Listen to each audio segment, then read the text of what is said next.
My name's David Williams, I'm a physiotherapist and I was a Royal Marine.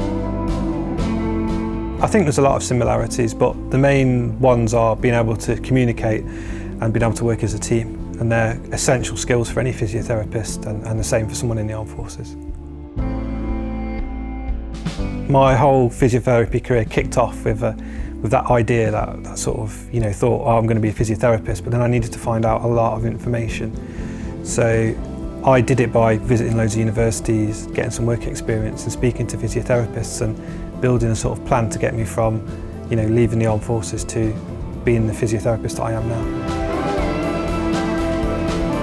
By the nature of being in the armed forces, you become disciplined and you become used to being, a bit cold and wet. And those skills of being cold and wet and being a bit miserable, but getting through it, is massive because, believe it or not, and everyone knows this, but the NHS is a real busy and pressurised place to be at the minute. So by having these skills in your sort of locker where you've been really, at times you've been really tested, well, you're probably going to be tested again. And if you're not tested in the NHS, you'll be tested as a student to get through these courses, but that's fine, you've already done it, so you'll do it again.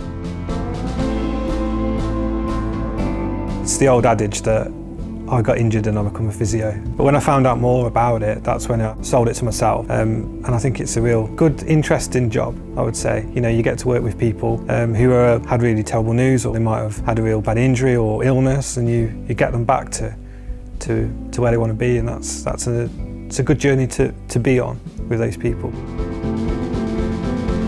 You can make a massive difference, and it can be something really small.